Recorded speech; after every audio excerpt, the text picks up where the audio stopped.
주마다 말씀과 함께 1월 28일 화요일 가정예배를 시작하겠습니다. 찬송가 365장 마음속에 근심이 있는 사람 1절과 3절만 부릅니다. 찬송가 365장을 부르겠습니다.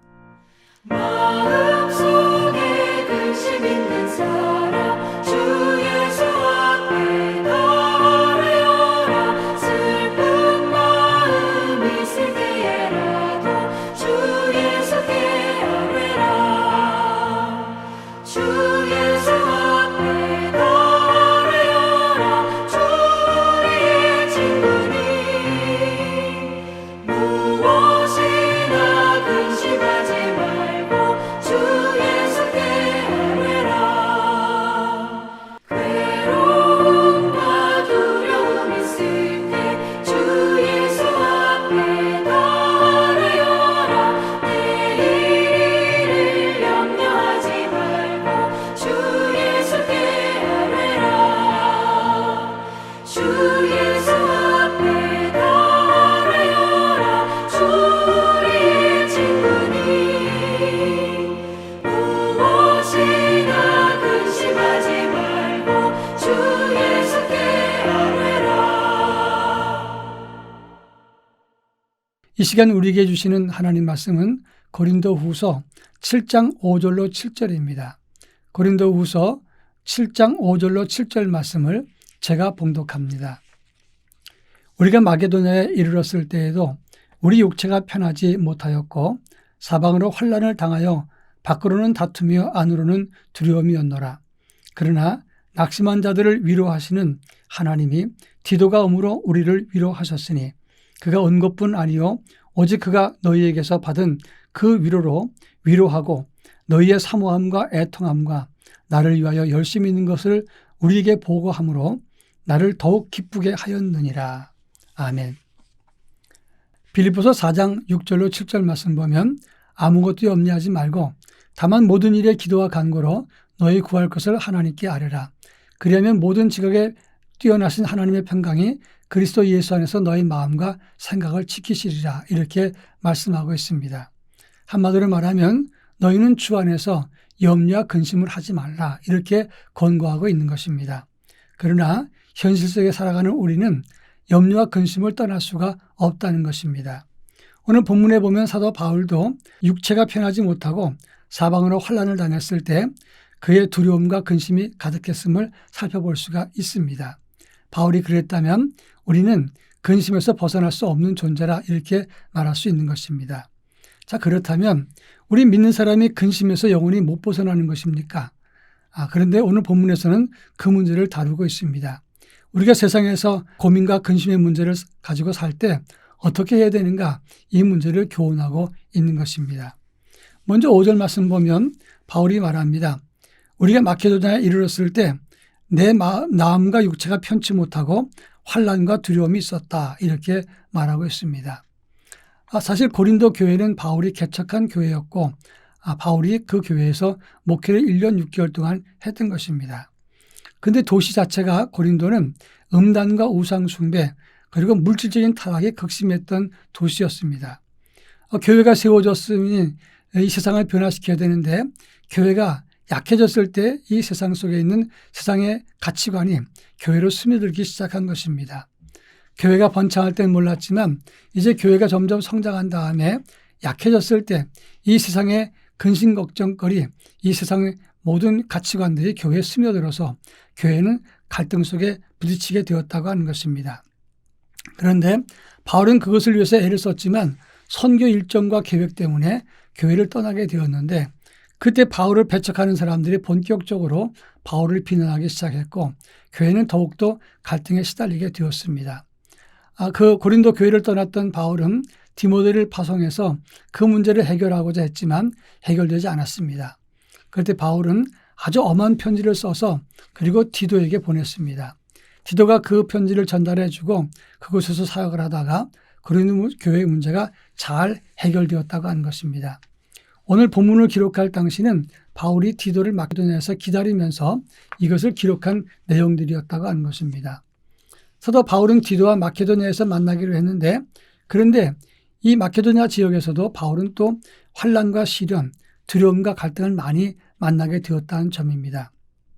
그러니까 지금 바울의 상황은 고린도 교회의 갈등 때문에 힘들었던 바울이 마케도니아에서도 환난과 시련을 만나면서 사방의 우겨싸임을 당했다는 점입니다. 바로 여기에 중요한 포인트가 있습니다.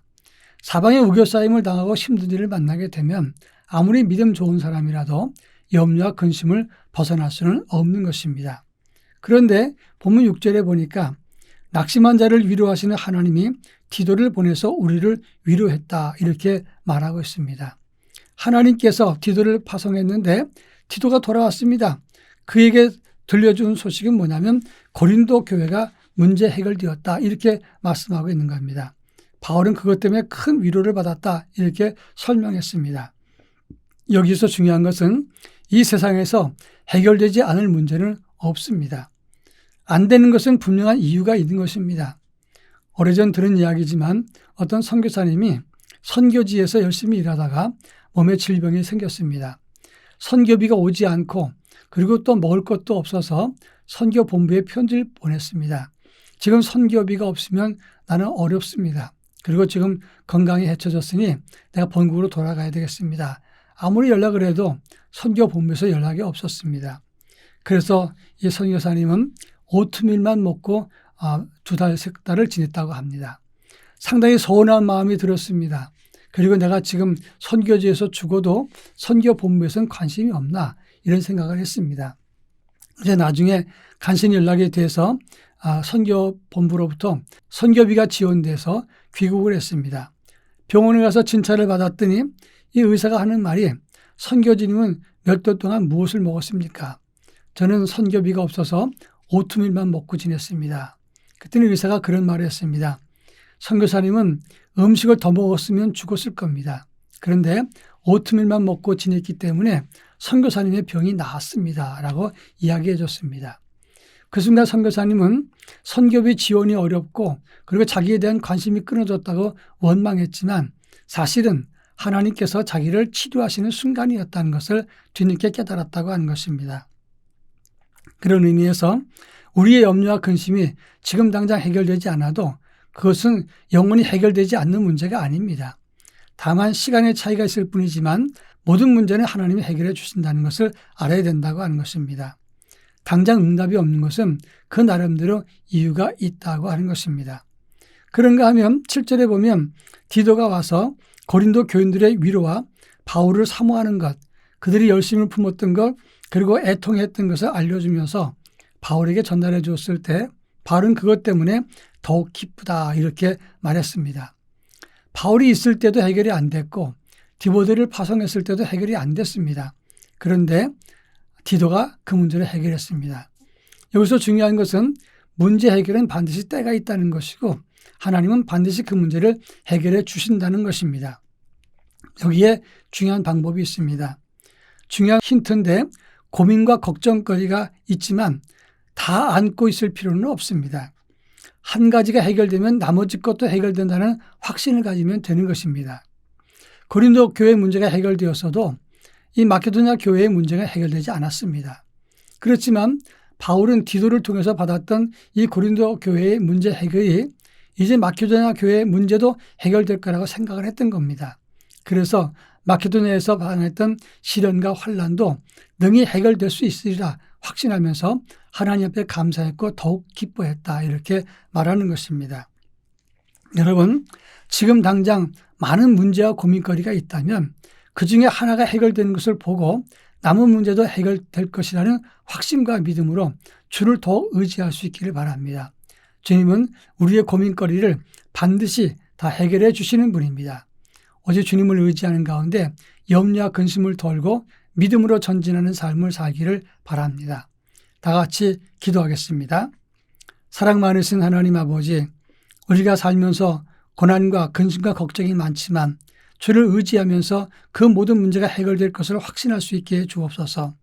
그리고 그 중에 한 가지만이라도 해결되면 나머지 것도 해결된다는 확신과 믿음으로 우리가 주 앞에 나아갈 수 있도록 도와주시고 염려와 근심에서 벗어날 수 있도록 은혜를 더하여 주시옵소서.